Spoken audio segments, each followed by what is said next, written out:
6 secondes. Tu sais ce que c'est? C'est le temps qu'il faut au cerveau humain pour te mettre dans une case. En 6 secondes, ton cerveau juge si tu es crédible ou risible, utile ou futile, menaçant ou désarmant, visible ou totalement invisible. Et le plus fou dans tout ça, c'est que ton marché fait exactement la même chose. Avant même de voir ton offre, ton contenu ou tes résultats, il t'a déjà arrangé mentalement. En 6 secondes. En moins de 6 secondes, il décide si tu es un coach de plus, un marketeur de plus, une agence comme les autres ou l'anomalie. L'anomalie qui casse leur schéma, qui casse les codes et qui va leur faire exploser leur plafond de verre. Et à partir du moment où il t'a mis dans cette case, crois-moi sur parole, tu as déjà perdu le rapport de force.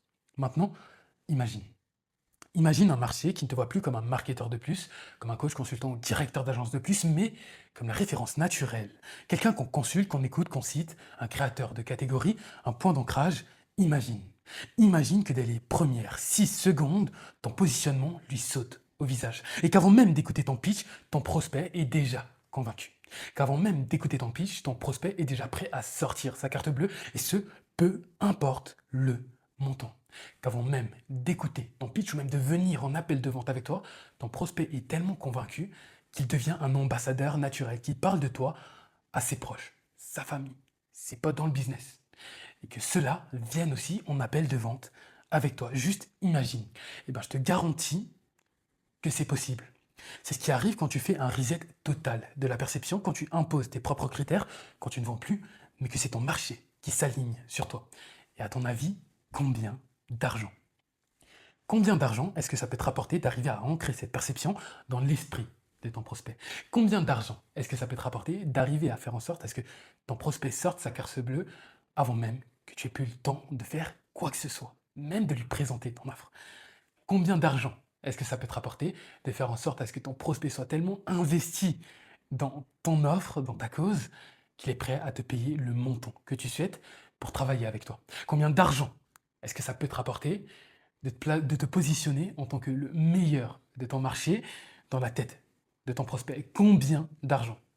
Je t'assure que ça peut te rapporter des sommes astronomiques, bien plus que celle à laquelle tu es en train de penser. Et oui, oui, ça peut te rapporter des dizaines, voire même des centaines de millions. Regarde Alex Hormozy par exemple, 100 millions en une soirée. Ça peut même te rapporter des milliards. Regarde Apple, regarde LVMH, regarde Revolut. Eux tous ont bâti des entreprises, que dis-je, des empires à des milliards grâce au reverse engineering. Maintenant, dis-toi que c'est quelque chose de possible. Quelque chose de possible que tu pourrais très bien le faire, mais qui risque très certainement de ne jamais t'arriver.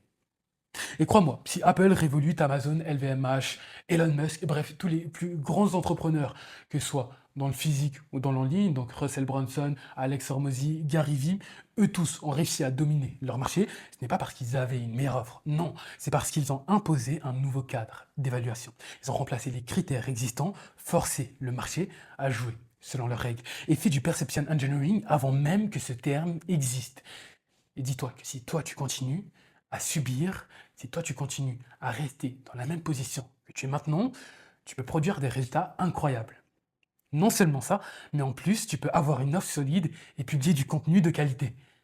Mais si ton marché continue de te mettre dans la mauvaise case mentale, ce qui est le cas actuellement, tu risques non seulement tu vas plafonner, tu vas perdre de l'argent, tu vas perdre des clients, et surtout, à l'heure actuelle, ton business et ton proie a une hémorragie. Une hémorragie silencieuse qui te fait perdre des centaines de milliers d'euros par mois sans que tu t'en aperçoives. Ok? Pourquoi? Tu me diras. Parce que tout simplement, tu as perdu le rapport de force. Alors pour que tu puisses comprendre comment reprendre ce rapport de force en 48 heures, voici ce qu'on va voir dans cette vidéo. Premièrement, le problème invisible qui sabote ton business avant même qu'il démarre.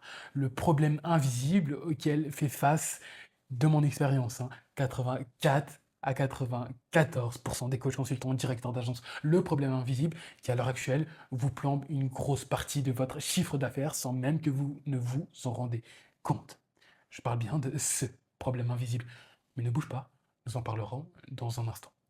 2. Le concept clé, Perception Engineering. C'est le concept qui va te permettre de te hisser au niveau des plus grands. Ce concept, c'est littéralement une bombe de valeur. Juste une bombe. Mais tu veux savoir ce qu'est une bombe atomique de valeur? Pour le savoir, intéressons-nous au prochain point. Les 4 dimensions pour reprogrammer la perception de ton marché. Je tiens à dire que tout au long de ces points-là, le point 1, 2, 3, 4 et 5, vu qu'il y a 5 points dans cette vidéo, en tout, je ne te citerai pas les 2 derniers points qui sont pourtant essentiels, vu que c'est une bande de valeurs et j'ai juste envie de laisser la surprise, de les découvrir avec moi. Ok. Tout au long de ces points, de ces différents points, nous allons révéler des bonus. Nous allons vous révéler des bonus qui ont pour but non seulement de vous aider à améliorer votre acquisition existante, mais en plus de ça, de vous aider à vous placer dans le top 1 FR de l'esprit de votre prospect.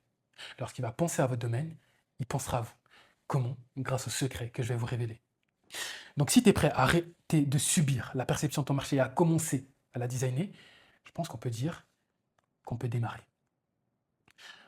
Le problème invisible qui tue ton business avant de vendre, c'est que ton prospect ne juge pas ton offre. Le problème, c'est que de vraiment 97% des coachs, consultants, directeurs d'agence, c'est que vous allez vous attarder à améliorer votre offre. Vous allez vous attarder à rajouter des bonus, à rajouter ci, ça, ça, ça, ça. Mais avant de vendre votre offre, il faut se vendre soi. Écoutez, si votre prospect vous perçoit comme une personne, comme un vendeur pushy qui n'est pas là pour l'aider, ou même, je pense que vous vous êtes déjà fait prospecter, ok? Lorsque vous vous faites prospecter, quelle est votre première impression sur le vendeur? Si votre première impression est mauvaise, très forte à parier que cette personne ne vous vendra quasiment jamais son produit.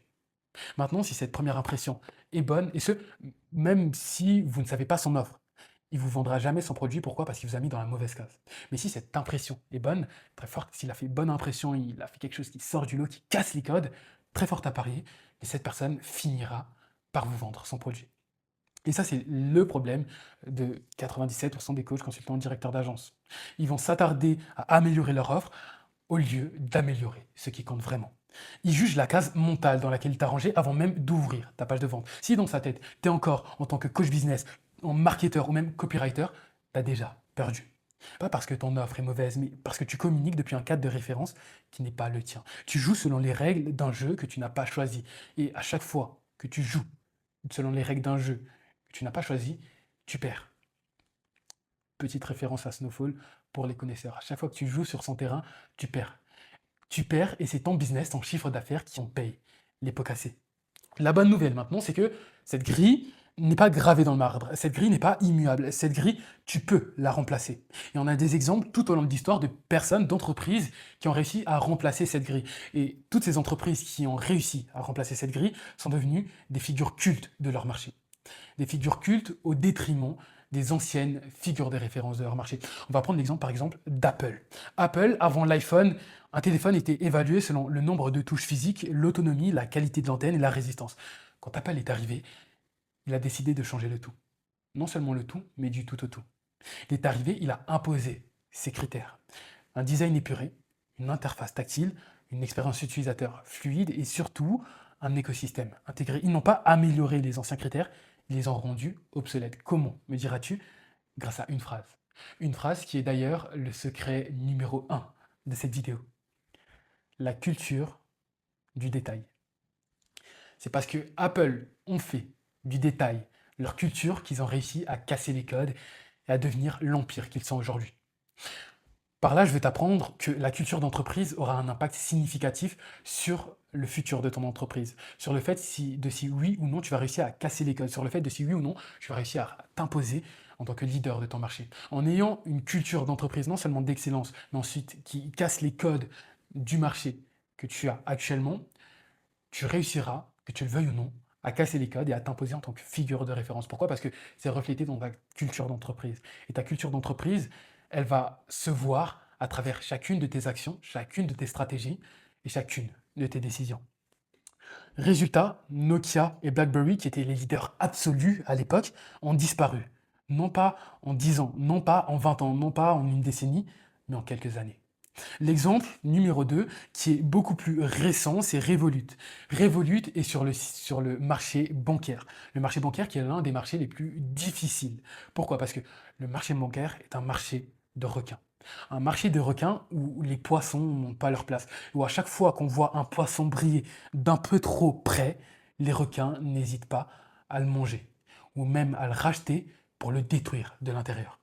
Revolut est un poisson Un poisson qui a su se cacher et se montrer au bon moment, réécrire les codes de son industrie pour faire en sorte à ce que les requins changent la perception qu'ils ont de ce poisson. Une perception telle qu'à l'heure aujourd'hui, ils n'osent plus s'attaquer à ce poisson. Avant Revolut, un bon compte bancaire était évalué selon les frais bancaires, la proximité d'une agence, la qualité du conseiller, le temps de traitement des opérations. Revolut est arrivé à imposer de nouveaux critères. Revolut n'a pas cassé les codes, n'a pas réellement changé les jeux. Non. Revolut, ce qu'il a réussi à faire, c'est changer la perception que les gens avaient de lui. Revolut a réussi à changer la perception que les requins avaient de ce poisson, pour faire en sorte à ce que ces requins n'osent plus jamais se montrer devant ce poisson. Revolut a réussi à mettre une instantanéité absolue, donc des virements instantanés et des notifications en temps réel, un contrôle total qui permet de geler et dégeler une carte en un seul clic, une expérience mobile first et des frais transparents et internationaux ultra bas. Ils n'ont pas optimisé l'ancien modèle bancaire. Non, ils ont fait bien plus que cela. Ils ont redéfini ce que banque signifie. Fais de même avec ton marché. Ne deviens pas le meilleur produit de ton marché, mais redéfinis ce que meilleur produit est. Résultat, le marché entier a dû s'adapter, les banques traditionnelles ont commencé à copier Revolut, que ce soit des notifications en temps réel, des cartes virtuelles ou des interfaces mobiles modernisées. Revolut n'a donc pas joué au jeu bancaire. Pourquoi? Parce que Revolut a compris. Revolut a compris qu'à chaque fois qu'il joue à un jeu qui n'est pas le sien, il perd. Qu'à chaque fois qu'il joue selon les règles d'un jeu qu'il n'a pas choisi, il perd. Qu'à chaque fois qu'il joue sur le terrain d'un autre, il perd. Lui, ce qu'il a décidé de faire, c'est de changer le jeu. Changer le jeu, poser ses règles pour faire en sorte à ce que ce soit les entreprises qui sont là depuis des décennies qui commencent à jouer selon les propres règles de Revolut. Et toi, tu peux faire exactement la même chose dans ton industrie, même à ton échelle, même à 5, 10 000 euros par mois. Pour ce faire, tu vas devoir utiliser quelque chose que nous verrons bien plus tard, qui est la densité de value. Et aussi quelques canaux d'acquisition que je te révélerai plus tard, bien précis, pour te permettre d'avoir un impact x10. D'ailleurs, en parlant de x10, parlons de perception engineering. Je pense que tu l'as compris, mais c'est l'art de remplacer les critères d'évaluation actuels de ton marché par les tiens. Tu ne changes pas ton offre, mais tu changes la manière dont le marché perçoit ton offre. Pourquoi est-ce que c'est un levier x10? Qu'est-ce que c'est x10? C'est en gros un levier qui va faire en sorte à ce que tu aies 10 fois plus de résultats que ta concurrence. Tout simplement parce que tu vas redéfinir le terrain de jeu. Tu deviens la référence. Tu rends tes concurrents obsolètes sans toucher à ton delivery. Tu attires des clients prêts à payer plus car ils vont évaluer selon tes critères. Tu attires des clients prêts à sortir leur carte bancaire avant même que tu aies pitché ton offre et tu sors de la comparaison directe. Tu crées ta propre catégorie. Tu ne modifies pas la réalité, tu modifies la perception de la réalité. Les 3 leviers pour reprogrammer la perception. Premièrement, le Value Lens Replacement. Qu'est-ce que c'est? En gros, c'est le remplacement des critères d'évaluation. Ça va se faire en 3 temps, ok? Ça va s'appliquer en 3 temps, A, B et C. Le A, c'est une exposition massive et répétée. Tu dois marteler ton nouveau critère partout. Avoir minimum 7 à 10 expositions pour que le cerveau l'adopte et une cohérence absolue dans tous tes messages. Pour ce faire, tu vas devoir intégrer un canal d'acquisition. La création de contenu. La création de contenu ou les ads. Pourquoi? Parce que ça t'assure non seulement de communiquer à énormément de personnes en une seule vidéo, mais aussi et surtout faire en sorte à ce que tu puisses avoir une omniprésence en utilisant une structure spécifique, une structure que j'ai moi-même inventée, que j'appelle le cycle attentionnel, la structure de vidéo virale. Quelque chose qu'on verra plus tard dans la vidéo et qui, si c'est bien appliqué, tu vas voir, ça va te permettre de casser les codes de ton industrie. Et ce, extrêmement facilement. Pratiquer l'omniprésence extrêmement facilement. Faire en sorte à ce que tes prospects te voient partout, tout le temps, à toute heure. Et au final, l'achat deviendra plus une évidence, mais une nécessité. B. Angle unique plus valeur tangible. Tu dois donner une perspective que personne ne pose. Tu dois créer une dissonance cognitive. Pourquoi personne ne parle de ça? Ok? Et pour ce faire, tu vas tout simplement devoir comprendre ton ICP. Simple. Secret numéro 2 que je te révèle là maintenant tout de suite, sois attentif. Tu vas devoir comprendre ton ICP, plus précisément les sous-problèmes. Ton offre à l'heure actuelle, elle règle une problématique. La problématique va en découler des sous-problématiques. Ton but, ça va être de connaître toutes les sous-problématiques, sans exception. Tu vas pouvoir créer une dissonance cognitive, adapter ton message pour faire en sorte à ce qu'il résonne beaucoup plus avec ton prospect, mais surtout, ouvrir une brèche pour installer ton cadre. Parce que tu vas montrer que tu connais ton prospect. Et si tu montres que tu connais ton prospect, il sera beaucoup plus facile pour lui de s'adapter à tes codes. Et pour finir, c'est lien direct avec un résultat mesurable. Ton nouveau critère doit donner un résultat supérieur. Si tu le prouves, le marché adopte automatiquement. Pour ce faire, tu vas devoir intégrer des choses dans ta création de contenu. Quoi? Premièrement, la densité de valeur. C'est le fait de résumer en 10-15 minutes ce que les autres expliquent en 30 minutes. Parce que la plupart des personnes vont expliquer en 30 minutes, 40 minutes, 1 heure. Toi, tu vas l'expliquer en 10 minutes. Tout simplement, tu vas passer comme un expert. Ensuite, value degree. Value degree, c'est quelque chose qui dit que plus tu rapportes de la valeur à une personne, plus tu vas augmenter son degré de valeur. Et au-delà d'un certain seuil, la personne viendra forcément acheter chez toi. Parce que tu seras devenu la figure de référence de ton, de ton marché pour lui, du moins. Ça va se faire à travers la création de contenu, en intégrant le principe de densité de valeur, ce que Mathis Clouet d'ailleurs fait très bien, The Valeur fait très bien, les plus grands font très bien. Ok. Exemple concret, marché, coach business. Ancien critère, nombre de stratégies données. Nouveau critère, une vitesse d'implémentation. C'est quelque chose que tu vas venir marteler. 90% des coachs te donnent 50 stratégies. Résultat, tu n'en appliques aucune. Toi, tu vas venir et tu vas dire ce qu'il te faut, c'est un système implémenté en 7 jours. Le marché commence à évaluer tous les coachs avec ton prisme. Pourquoi? Parce que tu as réussi à leur donner tellement de valeur que pour toi, la vente va devenir une nécessité.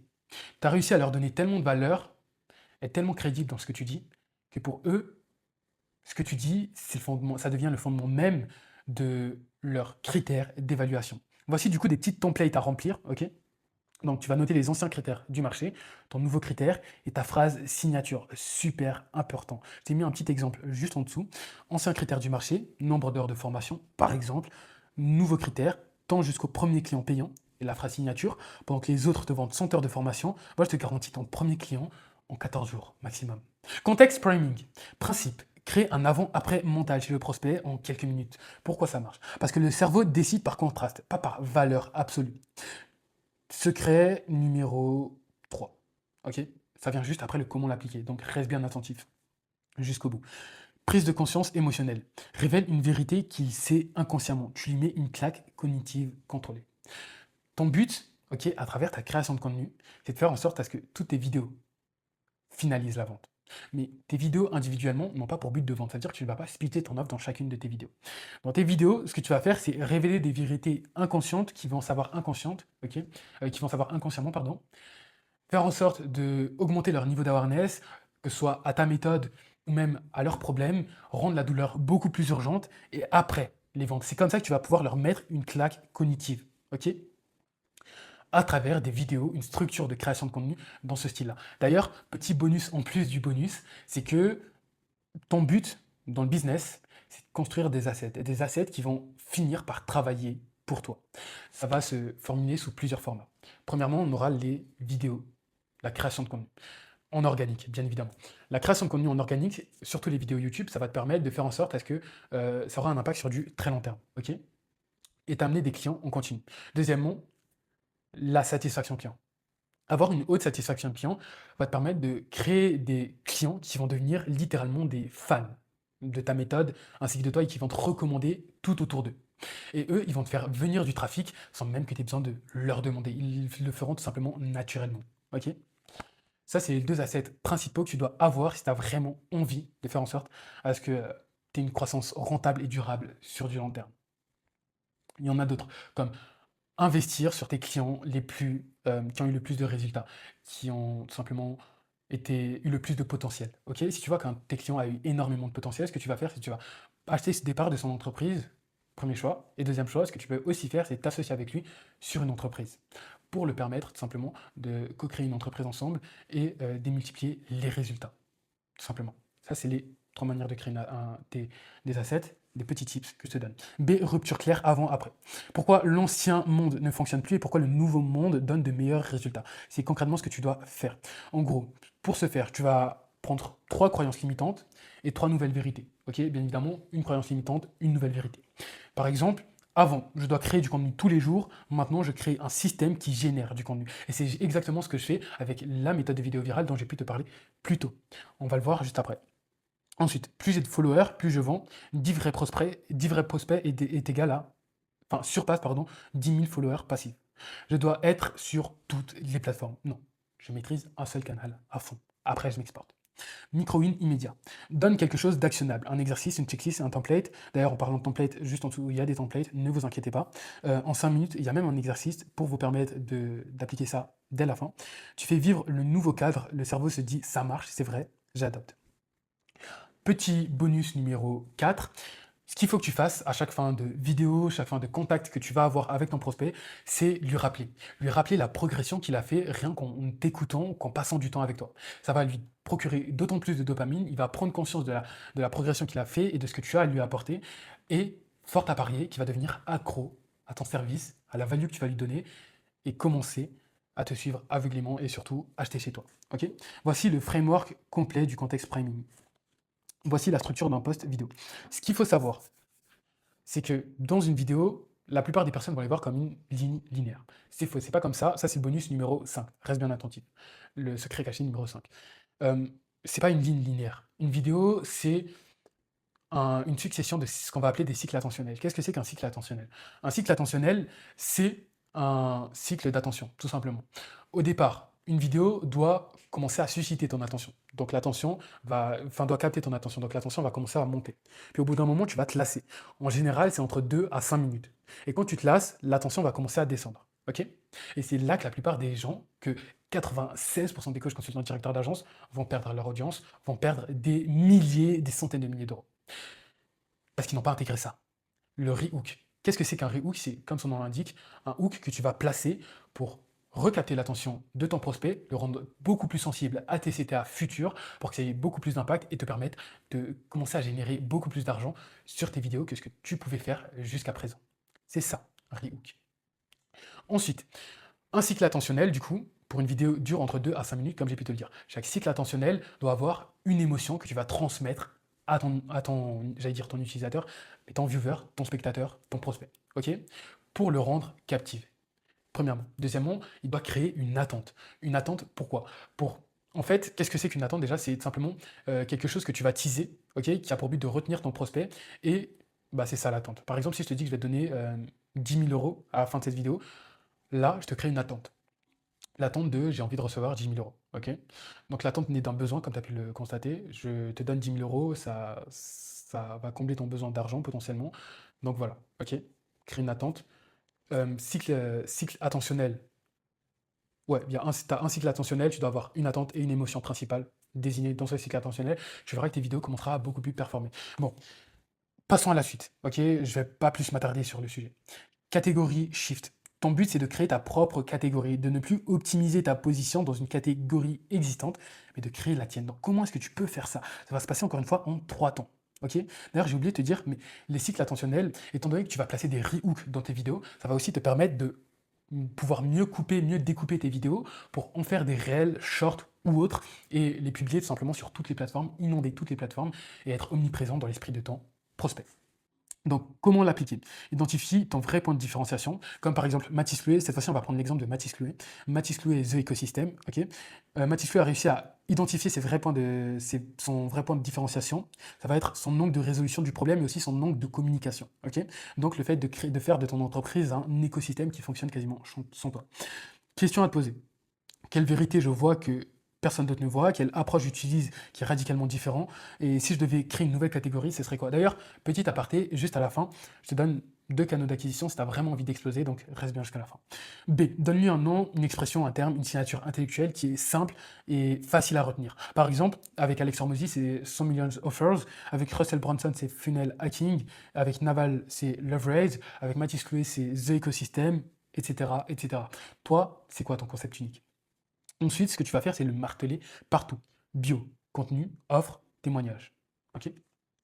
Ton marché va donc être obligé de finir par accepter ta définition. Bien évidemment, je t'ai prévu une petite template de création de catégorie. Hein. Donc, tu as ton terme unique plus descriptif court. De toute façon, je te mettrai le Notion en description, tu n'as pas à t'en inquiéter. Tu as une définition en une phrase que tu dois faire, pourquoi c'est différent, 3 points de différenciation, et pour qui c'est fait. Bonus numéro 6. Ce qu'il faut savoir, c'est que les gens ne se rallient pas uniquement pour quelque chose, donc parce que c'est différent, mais aussi contre quelque chose. Il faut que tu l'intègres à ta méthode. Ok. Par exemple, l'exemple si je ne me trompe pas, c'est Israël et Palestine. Ok. Les gens ne vont pas se rallier avec la Palestine uniquement pour la Palestine, mais aussi contre Israël, contre les actes qu'a pu commettre Israël, même si, pour être totalement franc et honnête avec toi, je ne sais pas quel acte il a commis, je ne suis pas du tout le truc, ok? Le conflit. J'ai de l'argent à faire, moi. Donc c'est ça, ils vont se rallier contre quelque chose. Et en plus, tu vas pouvoir l'utiliser dans ta communication, ou même dans ta vente. Par exemple, pour faciliter la pilule, par exemple, lorsque tu auras envie de convaincre un prospect, tu vas lui dire honnêtement, c'est totalement normal que tu plafonnes à l'heure actuelle. C'est à cause de toutes les personnes qui t'ont dit que ton entreprise, tu dois gérer ça, si, ça. Mais c'est faux. Ton entreprise, je pense que tu as commencé l'entrepreneuriat pour être uniquement épanoui avec ton activité, pas pour faire en sorte à ce que ton activité devienne une prison, là où chaque mois, tu te remets en question sur pourquoi est-ce que j'ai pas eu plus de clients que le précédent. Non. Toi, ton but, c'est de délivrer tes clients. Ton but, c'est pas réellement d'acquérir de nouveaux clients. Ok? On t'a jamais appris à faire ça. C'est totalement normal. Et c'est de leur faute. Moi, mon job à moi, c'est de t'aider. De t'aider à comprendre comment mieux acquérir des clients, comment rendre ça beaucoup plus smooth, beaucoup plus facile, et faire en sorte qu'au final, tu les acquières tellement naturellement que tu finisses par aimer ça. Par exemple, là j'ai désigné un ennemi clair, ok, les gens euh, qui lui ont dit que l'entrepreneuriat c'était devoir s'occuper de tout son business, tout connaître, etc., etc. Et je l'ai rallié à ma cause, ok. Donc, une fois qu'on a fait ça, 4, passage à l'action. Tu as 48 heures pour installer ta perception. Exercice stratégique. Premièrement, il faut que tu te poses la question, quel est le critère d'évaluation dominant dans ton marché? Dans mon marché, on m'évalue principalement sur critères actuels que tout le monde utilise.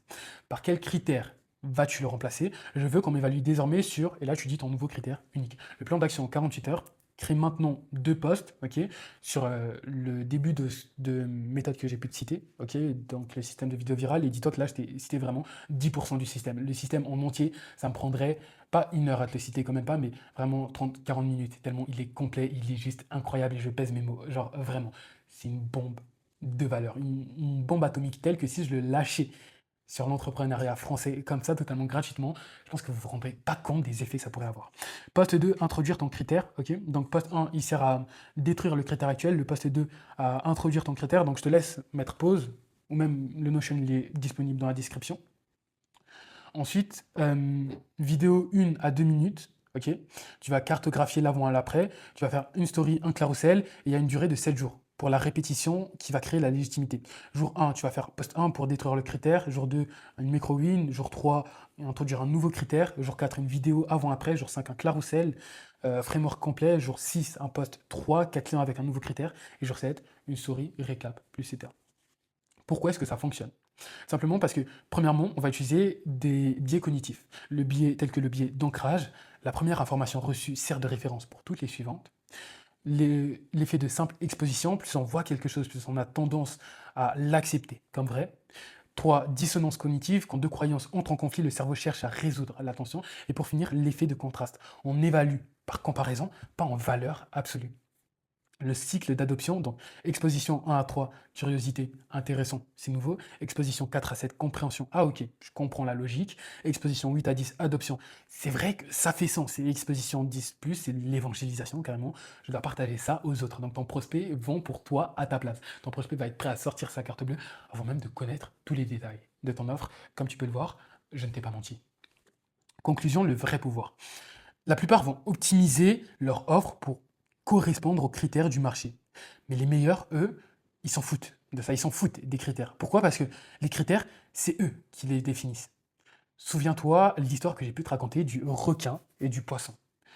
Dans un monde de requins, là où les requins ne veulent pas voir les poissons briller, ou dès qu'un poisson brille, les requins finissent par le manger, le poisson a dû s'adapter, se faire petit et changer sa perception telle que les requins ne voudraient plus jamais se présenter devant le poisson.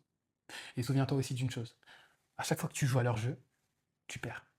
À chaque fois que tu joues sur leur terrain, tu perds. À chaque fois que tu essayes de jouer selon leurs règles, tu perds. Parce que c'est pas ton jeu. Et ton jeu, tu dois le créer. Tu dois créer ton propre terrain.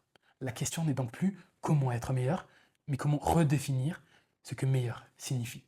Et bien évidemment, en bonus, je t'ai prévu une checklist d'implémentation, des métriques de succès et une petite phrase, remember. Tu ne changes pas ton offre, tu changes comment le marché l'aperçoit. C'était tout, c'était Jovik Matembele, c'était Mastermind Entrepreneurial. N'hésite pas à t'abonner, n'oublie pas de t'abonner. Ciao.